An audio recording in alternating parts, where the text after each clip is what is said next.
Hey, welcome. My name is Adam, and in this video, I'm going to be sharing with you one of the most life-changing personal development insights that you will ever receive in your entire life.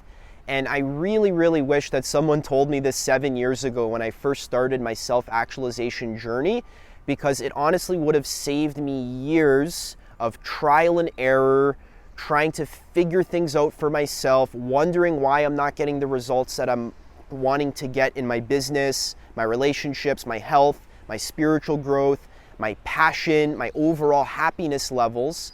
These were things that I struggled with, and I really had to learn this deep lesson that I'm about to share with you in this video in order for me to finally let go, just trust that my intuition knows what's best for me to be my authentic self, and just feel like I'm actually self-actualizing and being the unique individual that I came here to be. So the insight of this video is that you are a big fat copycat. And this is something that's wired extremely deep into your psyche. As a human being, allegedly we're evolved from apes and monkeys, and if you observe the behavior of these animals, we find that they are tribal, and human beings are a tribal species. It is in our survival interest to copy what the other human beings are doing, because that lets us fit into our culture, and that actually helps us to survive. So this is not something you're doing consciously. You're not actually aware that you're doing this. There are so many ways that you're copying other people in your life that you're not even aware that you're copying other people. And this is the number one thing that causes you to feel inauthentic. And this is actually what prevents you from getting the results that you want in your life. Because in order to self-actualize, to be the best version of yourself, the key word here is the best version of yourself. Not the best version of other people or what other people want you to be, or following other people's guidance or other people's instructions. Now, there's nothing wrong with taking advice from other people. That's fine. I've read hundreds of personal development books. I've listened to videos and audios for over 7 years now. So taking advice from other people is useful and it has its place. But we can take that too far where we think that other people know better than me about what I should be doing in my life with my art, for example. So a big place where I had to learn this lesson was in making my YouTube videos. This is my passion, this is my art, and one thing that really held me back for a long time was thinking that there was some magical way for me to, there was like some official way for me to make a thumbnail, or for me to make an intro, or for me to structure my videos where I was getting all this advice from my feed of creators who make tips and advice for YouTube creators. And they have videos like how to make a thumbnail, or how to have an intro, or what to say in your videos. And I would spend hours studying all of this advice, and I would try my best to implement it into my videos. But I found that the quality of my videos actually went down when I started implementing all of this official advice about how the proper way to make a YouTube video.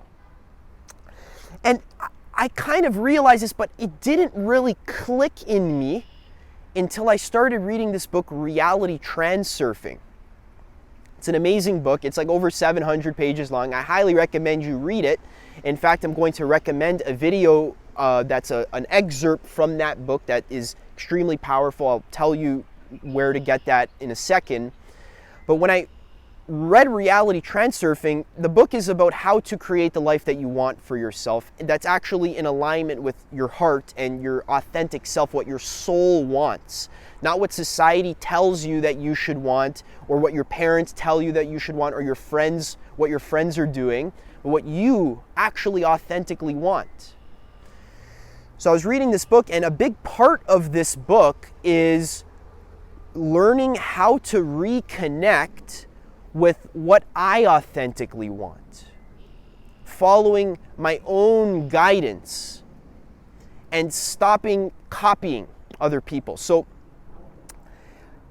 in this book, there is this concept of the pendulum. Now, I'm going to link a video in the description, which is by Brian Scott, where he basically just reads chapter 2 of Reality Transurfing. So that's where Vadim Zeland, the author, talks about this concept of an energy pendulum. Now, an energy pendulum, what this is, if you don't want to believe this as a literal thing, you just take this as an analogy and it'll still help you a lot. So an energy pendulum basically is an energetic structure that forms when a group of people think and act in the same way. So an example would be like Christianity, for example, or a sporting event, or making a YouTube video, or going to school, the school system, or politics. When a group of people think and act in the same way, and they have the same thoughts, what that creates is an energetic groove or an energetic structure in the ocean of consciousness. So imagine reality is like a giant ocean of consciousness. When a group of people start thinking and acting in the same way, this forms almost like a whirlpool in the ocean, and this pendulum forms. The reason why it's called a pendulum is because a pendulum kind of swings back and forth at a certain frequency. You know, like a metronome, like those things that kind of hold a beat when you're trying to play the piano or play the guitar. A pendulum is like that. And each pendulum has its own vibration, its own energy. So when you vibrate at the same wavelength as this pendulum, when your thoughts vibrate at the same wavelength as this energetic structure, then what happens is you kind of get sucked into the pendulum, and it causes you to behave in ways that are inauthentic, where you're just now getting sucked into groupthink. So another way you can think of pendulums is just groupthink. You know, when a group of people get so sucked into one way of thinking, let's say, imagine like a rally, you know, these like social activism rallies where everyone's kind of thinking on the exact same wavelength. When a human being gets sucked into a collective thought form, what happens is they're not being authentic to themselves. They're not actually asking themselves, what does my heart authentically want? Because that is unique to every single individual. But what will happen is the pendulum can kind of hijack you and suck you in and cause you to behave in a way that benefits the pendulum, but doesn't actually benefit you as an individual. Now, this might sound a little bit esoteric and fluffy, but this shit is real. It's called a thought form. It's called an egregore, a pendulum. It's a real thing. If you want more detail about how it works, check out the link in the description that I told you about Brian Scott's video where he reads the book. But basically, on a very, very deep level, your consciousness has been hijacked by collective thoughts. These could be like deep beliefs that are rooted extremely deep in your subconscious mind, where you're behaving inauthentically, but you're not even aware that you're behaving inauthentically. And this is the root cause of much of your suffering in your life. If you want to live the best life possible, where you feel the most connected to life, you feel like you're self-actualizing, which means that you're actualizing the version of yourself, not of someone else, the version of yourself that is unique, your own unique strengths and gifts and talents. You're actualizing them in the world. You're being authentic. You're being true to yourself. And that is the life that feels the most blissful, the most enjoyable, the most free, and the most abundant. That's the life we're trying to create for you here on this channel. The thing that will prevent you from creating this life is forgetting that your authentic self automatically knows what to do, and you don't need to take as much advice from other people about what to do in your life as you think you do. So back to this example of when I was creating my YouTube videos. So I was creating my YouTube videos, and I would try to do the thumbnail like somebody else told me to do the thumbnail, because I bought this course where it was like a creator monetization course, and they were giving me some good advice for how to make a video that gets a lot of views.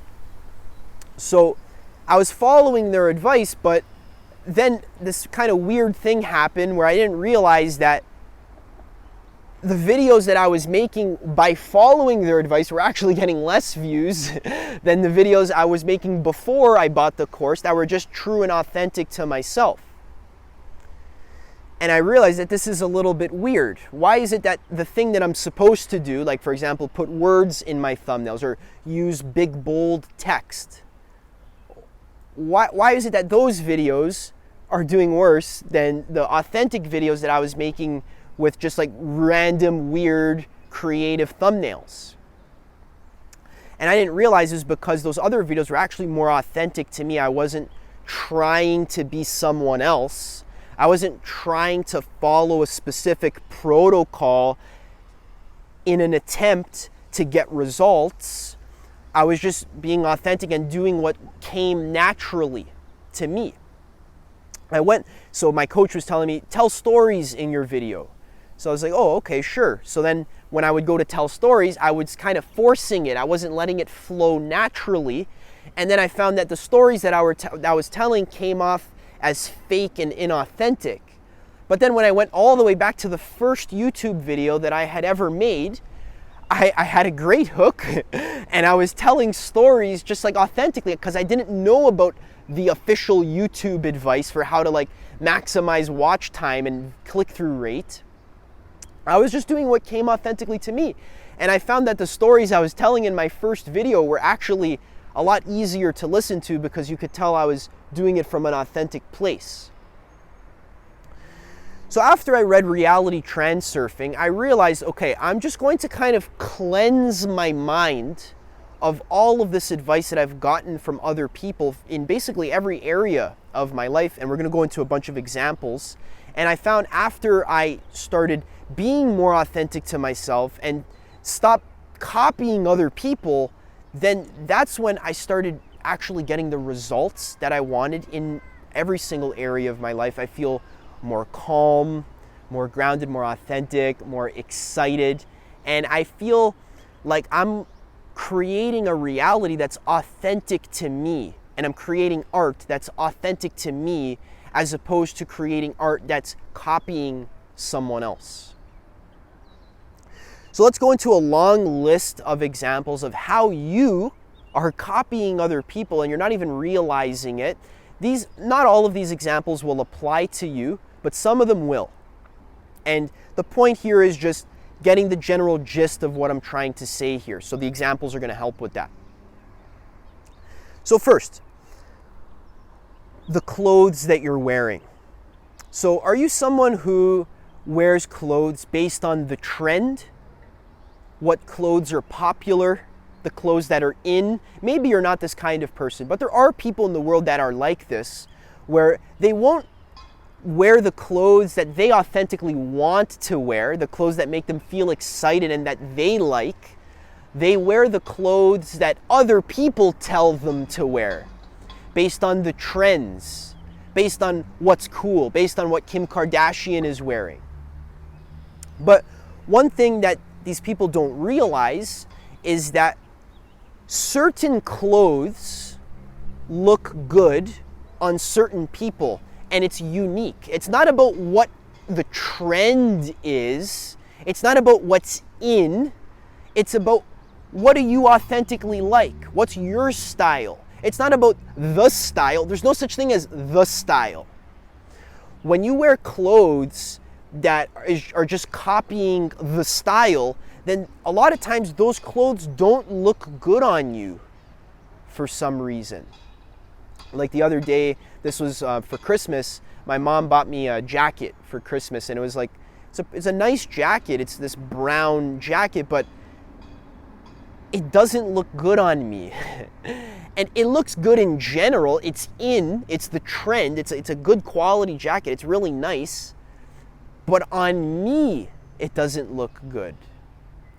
So the clothes you wear can look good on you just because you like them. That's your style. They resonate with your soul. The clothes you wear are an expression of who you are as a person. So when you're wearing clothes that are inauthentic, then they just kind of look off on you. Another example is wearing makeup. So I'm a guy, I don't wear makeup, but I know some girls do. And doing your makeup in a specific way that the trend is or that you're supposed to do, or when I find that girls do it that way, or they're just copying some tutorial video that they found, I find sometimes it looks a little bit inauthentic.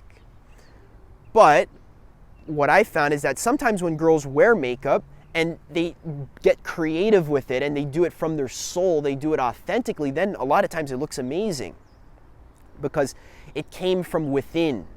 They're not copying someone else. They followed their intuition. They created the face that they wanted, not that someone else told them they should want. This is a topic that's going extremely, extremely deep. And we're using all these examples to make it real. So another example, asking someone out. So when I was 16 years old, I had to learn how to ask out girls because I was going to high school. There was all these pretty girls at my high school, but I had absolutely no idea how to flirt with them and to get them to like me. No one taught me how. So I went online and I started looking at all this dating advice of coaches telling me like certain pickup lines or certain techniques, like when you hug the girl, make sure you wrap your arms around them because it makes them feel safe and protected. It's like these little like techniques and gimmicks and tricks, or like, oh, if you're going to kiss the girl, do this thing where you look at her eyes and you look at her lips and then you look back at her eyes and do like a triangle, and it like will subconsciously trigger her into wanting to kiss you. All of these techniques, I've tried them and I find that they weren't really working very well. Until I read this book called Models by Mark Manson. And the whole book is called Attract Women Through Honesty. The whole point of the book is don't do things because you think it's going to get the girl to like you. Do things because you authentically want to. Be honest. Be yourself. There's no specific pickup line that has like a higher rate, a percentage rate of getting the girl to like you. It's all about just being authentic. What do I want to say to this girl? What's my way of flirting and having fun? Everyone has a different way of flirting. My way of flirting is different from your way of flirting. So if I tell you what to say or what to do or what clothes to wear or how to stand, see, that can be useful in the beginning. Techniques sometimes have their place, but what's even more powerful than a technique is a deep principle. The deep principle of dating success is non-neediness and authenticity and playfulness and having fun. That's the deep principle. So when you embody the principle of authenticity, then you don't need the techniques and the gimmicks because the techniques come out of the embodiment of the principle. If you're relying on a technique, what that means is you're not embodying the principle. So like again, when I was making my YouTube video, I was being authentic and I was telling a story about how meditation helped me in my life. And that's actually a very technically a good thing to do, but Alex Hormozy always says, don't make how-to videos, make how-I videos and tell a story about it because it makes you more relatable. So I didn't know Alex Hormozy even existed when I first made that video, but the right technique came out of the right principle where I was embodying just being authentic and telling my story. So dating. Stop copying what other people tell you, just be yourself. Also could be with making music as well. When you make music, are you trying to copy the type of music that's popular? or the type of music that's in? Or are you following all of the advice from the music teachers? They tell you what kind of music to make? Or are you just listening to your heart? If you're a musician, the music that your soul wants you to make, that you hear in your ear, that's the music that's going to be the best. It's not about what music I should make. It's about what music I want to make. Now, again, it can be useful to study music theory. It can be useful to study how to structure a song, how to structure a good hook, how to have a good chorus, how to have a good bridge or whatever. So it's okay to study the theory of a certain subject, but then it's important to remember to always come back to being authentic to yourself. So in this video, I'm not talking about never taking advice from someone else. I'm talking about it's okay to take advice from other people, but then remember to let go of that advice and follow your heart. Follow what feels right. Next, let's talk about your career path. This is a really big one. A lot of times your parents will tell you, oh, you should be an engineer, be a doctor or a lawyer. Or your professors in university will tell you, oh, take these classes because then that'll give you a higher chance of getting this job, and this job is better than this job. But here's the thing, is that other people can't know what you want. This is the whole video summed up in one sentence. Other people can't know what you authentically want. So when you're taking advice from other people, you need to remember that. You need to remember that very deeply. So when picking a career, for example, are you choosing a career that excites you, that you want to do, that you're excited about doing for the rest of your life? Like, let's say you're excited about being a YouTuber, for example, like me. That's something that excites me and excited me in the past. Or are you picking a career based on what society wants you to do or what seems practical? It's like, oh, well, I can't make money being a YouTuber. Or, oh, but if I be an engineer, then that'll be good. Or I was at the gym the other day, I was talking to an old friend of mine, and he said that he's going to be a dentist. And I kind of felt that he doesn't really want to be a dentist, but he's just doing it because his parents want him to be a dentist. So I asked him, I said, well, you're going to do 8 years of school, and that's like a lot of money. Are you sure you want to do that? And he was like, yeah, I kind of have to because my parents already invested so much money into my education, and now I don't want to let them down. And I kind of tried to tell him that maybe that's not the best decision, but he wasn't really listening, so I just kind of laid off. But that's what a lot of people do. They pick careers based on on all of these factors, like how much money am I going to make, or what do my parents want me to do, or what is a respectable career, what is going to get me the most girls. But the last thing that they forget to consider is, wait, what does my heart authentically want to do? And guys, just in general, if your heart is genuinely excited about a certain career path, regardless of you don't know how to make it profitable and stable in the future, don't worry about that in the beginning. When you trust that following your passion, when you follow the principle of following your passion, that's going to create stability and income in the future. If you're passionate about the thing, you're going to figure out how to make it work, because passion is your fuel source. That's your energy source. That's what motivates you to go the extra mile in your career. So again, for example, for me, when I was starting making YouTube videos, I didn't know how I was going to make money making YouTube videos. I thought I'd probably just like sell a course or something, but I didn't know how it was going to work. But I just followed my passion. I decided not to go to university because a lot of that stuff is outdated. There's nothing that I would need to study in university that I can't just read in a book on my own or watch on a YouTube video. And I don't need to pay $40,000 for that. So I was following my intuition, being myself, following what I wanted to do. And then 1 or 2 years later of making YouTube videos, I realized that, I can monetize this by learning how to become a coach.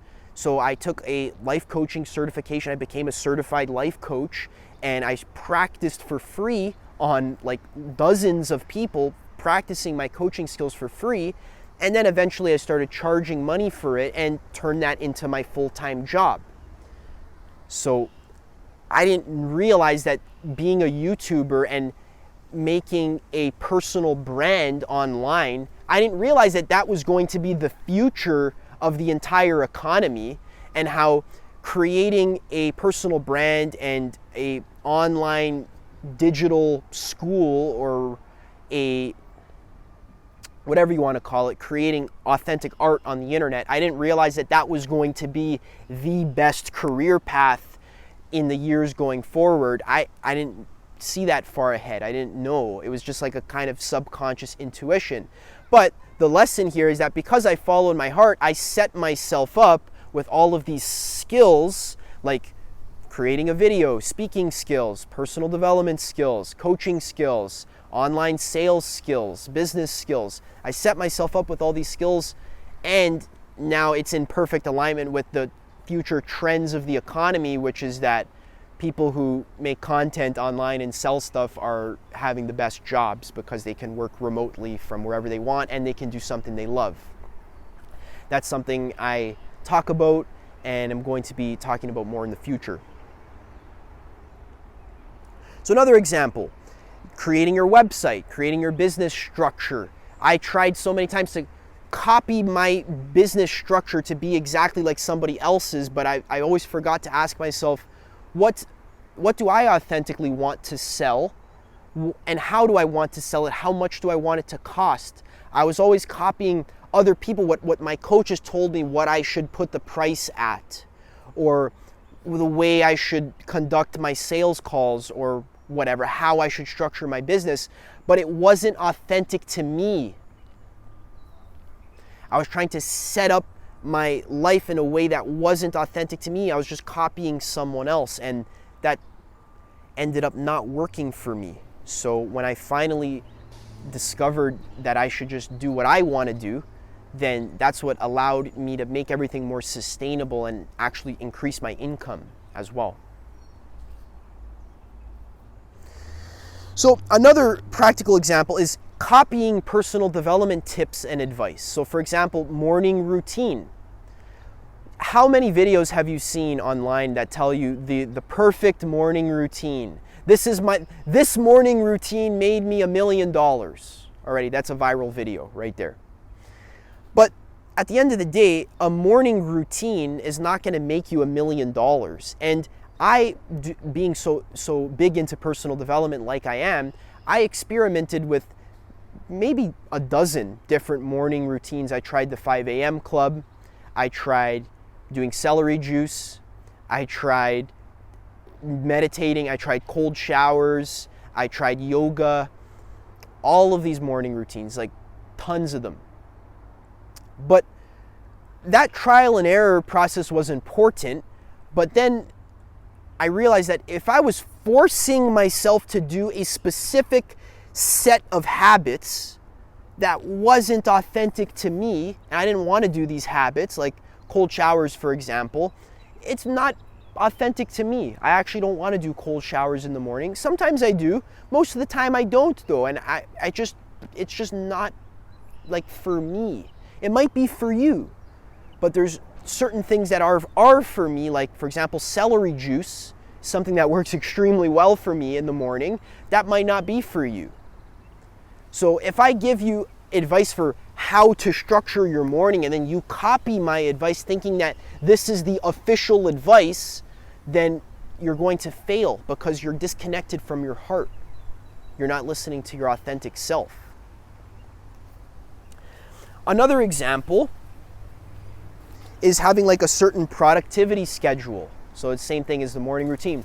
Scheduling your day in a specific way, blocking your time in a specific way, thinking that if I copy this other person's time block strategy, then that's going to get me results.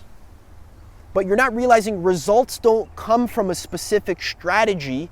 Results come from being authentic to yourself and listening to your heart, listening to your body and yourself. So for example, I recommend right now you pause this video, you go on myhumandesign.com and you put in your information and you get your chart. So this is Human Design is a personality type system that incorporates I Ching, astrology, and many other different things, Vedic stuff. And then it gives you a specific energy profile for how to eat, how to take action, how to do work. And all of this is custom tailored, unique to your specific energy structure that's based on the way your energetic system is. So this is why canned advice doesn't work. There's no one size, excuse me, there's no one size fits all solution. Sorry guys, my voice is running out. Drink some water. I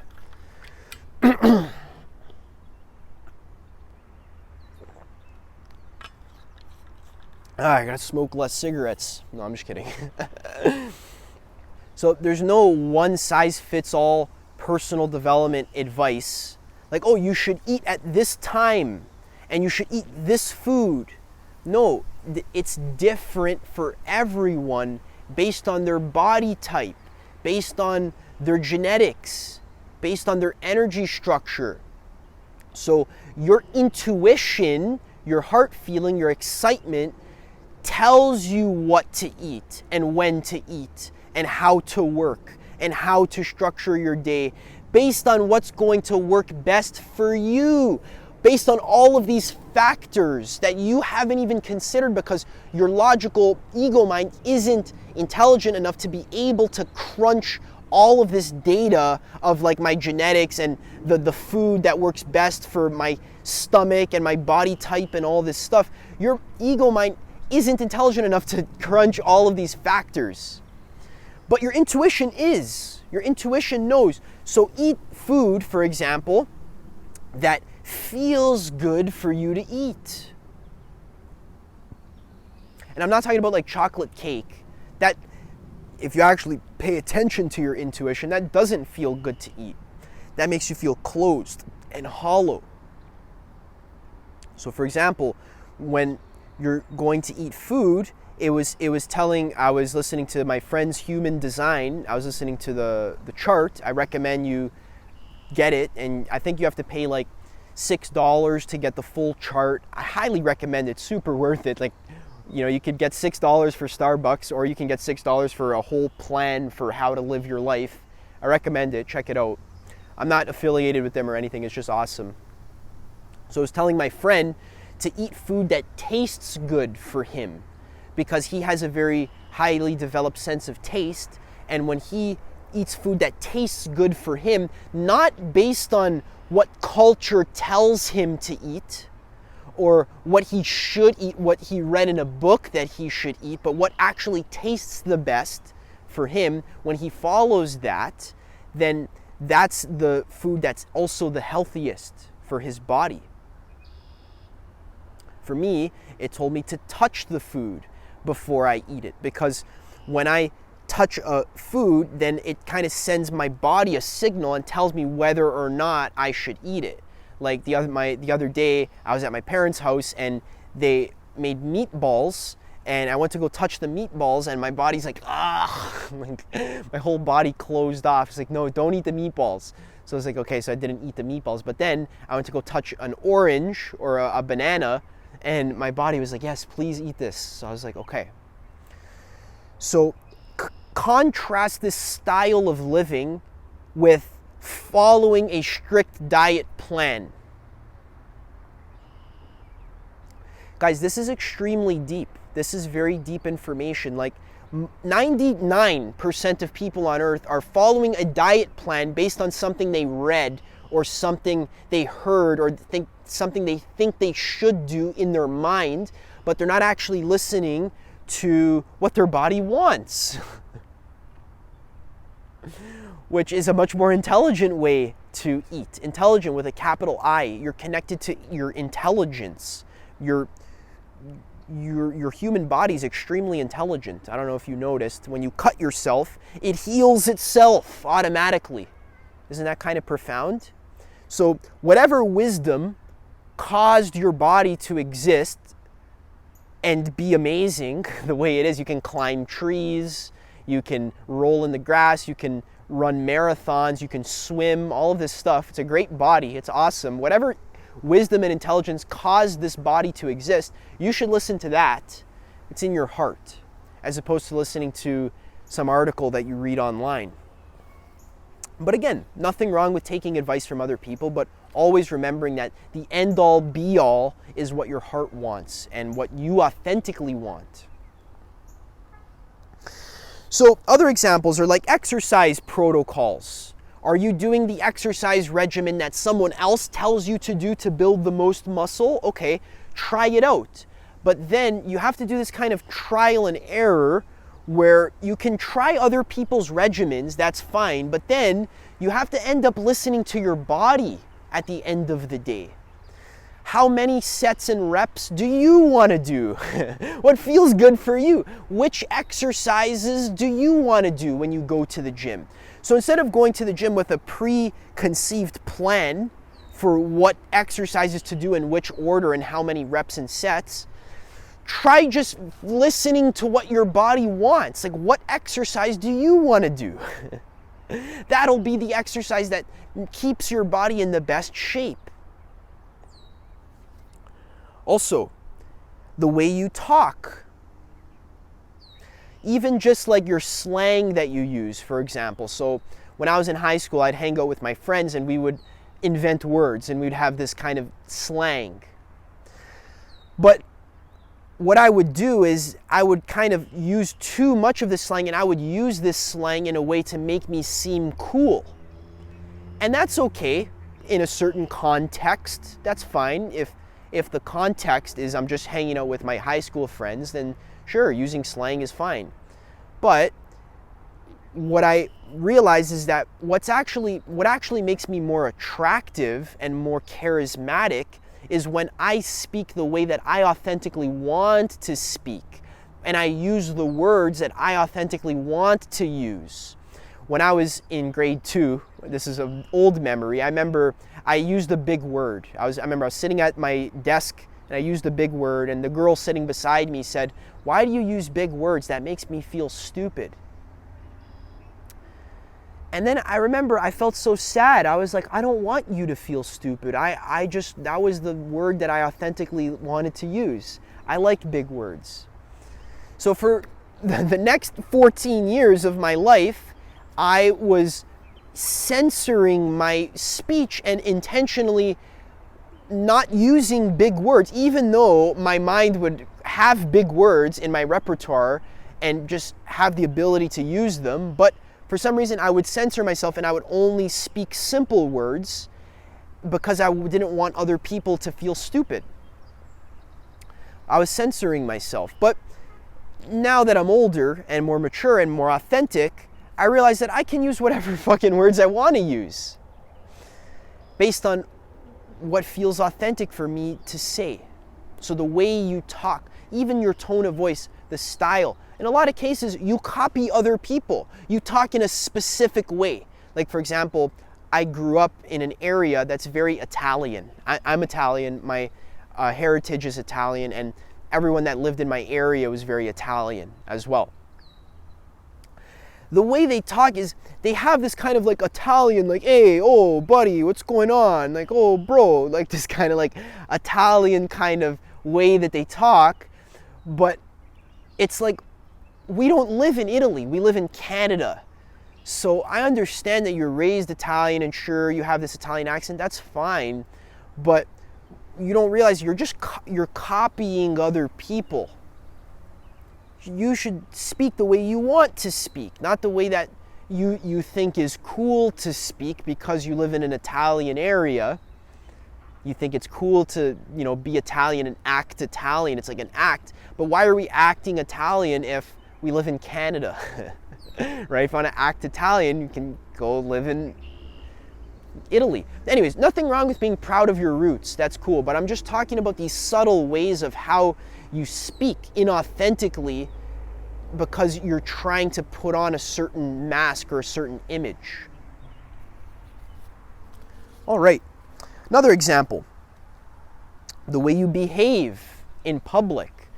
So when I go to the grocery store, sometimes authentically, I'll just stand there for a few minutes and just stare into space because I got some good idea or I was thinking of something, and I would just stare into space. And I remember when I would go shopping with my parents when I was younger, my mom would tell me, like, Adam, stop that. Like, you look weird. And I would think, who cares that I look weird? Just let me be myself in public. Who cares? If I want to sit on the floor of the grocery store and just sit there and do some meditation quickly in the middle of the fruit section beside the pineapples, who cares? I'm going to meditate beside the pineapples. Big deal. Other people are going to look at me. They're going to judge me. And who cares? Now, this actually comes from a very deep survival need. Like I mentioned at the beginning of the video, humans are tribal creatures, and we're afraid of being ostracized by others, being rejected by our culture. So when other people think you're weird, then on a very deep animalistic level, you think that you're going to die. Because if we lived in tribes and our tribe didn't approve of us and we didn't behave in accordance to what the tribe wanted us to behave like, then we would get kicked out of the tribe, and then we would have to fend for ourselves in the woods, when back then that would mean death. So this programming is still very deep in your body, in your genes. So if I do something that's a little bit weird in public, then my genetics will start signaling to me like, hey, fit in. But you can override this. You could say, okay, genetics, I understand that you want me to fit in and be safe, but remind yourself, I'm safe if I be a little bit weird in this public situation. If I start singing in the grocery store, that's okay. I remember once, this is another story, but I was walking through the grocery store and I was singing Bohemian Rhapsody. I was like, oh, Mamma Mia, Mamma Mia!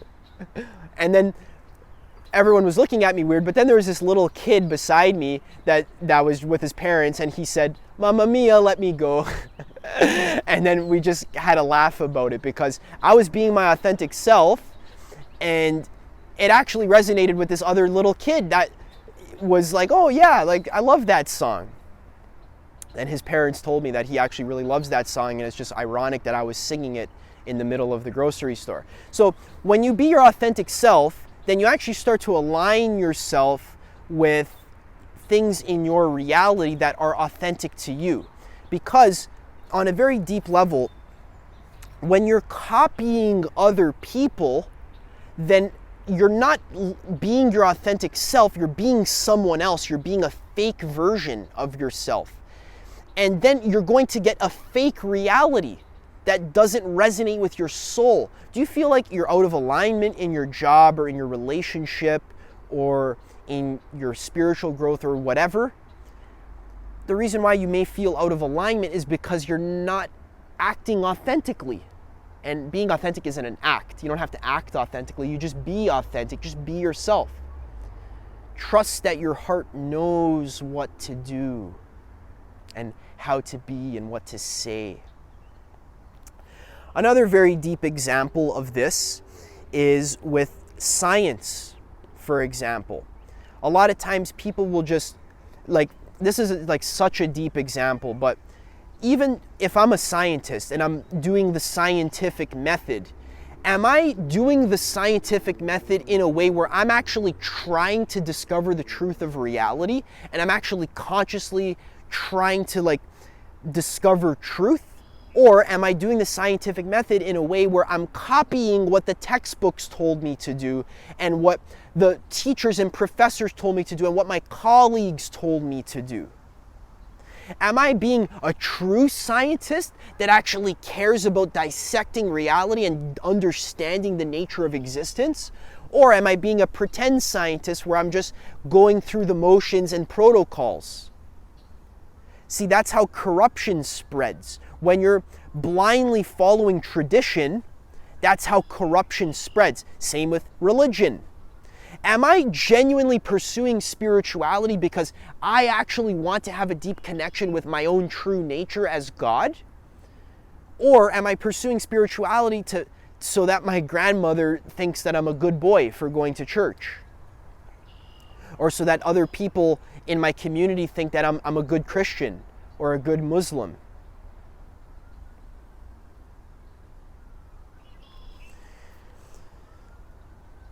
Any ideology or belief system, so on the deepest, most fundamental level that I can think of, this copycat tendency is baked deep into your psyche. Most of your beliefs that you think is true, things like that the dinosaurs existed, or things like our entire historical context of human history, or things like the shape of the earth, or things like the age of the universe. All of these things are very deep in your mind. You take them for granted, you don't question them, but they're hand-me-down beliefs. You didn't derive them for yourself. They're not authentic beliefs. They're coming from somebody else. You're copying other people's worldview. You didn't derive your worldview for yourself. You didn't actually go find a dinosaur fossil or go study the shape of the earth or the age of the universe. You didn't do that. You just copied someone else. So it's okay to do that, but you have to be aware of what you're doing, because the big mistake would be to mistake a hand-me-down belief, a copycat belief, for actual truth in my own experience that I actually experienced for myself. Those are two different things. This is what leads you into traps in your life. Thinking that your map of reality is the territory of reality. Two different things. Open-mindedness is very important. Being open to questioning your beliefs and assumptions. All right, so yeah, in general, how to be your authentic self, how to follow your intuition. I have another video about it called The Practical Guide to Following Your Highest Excitement. Check that video out. That'll show you how to be your most authentic self. Also, follow along with me here on this channel. I make weekly videos about self-actualization, following your passion, being your authentic self.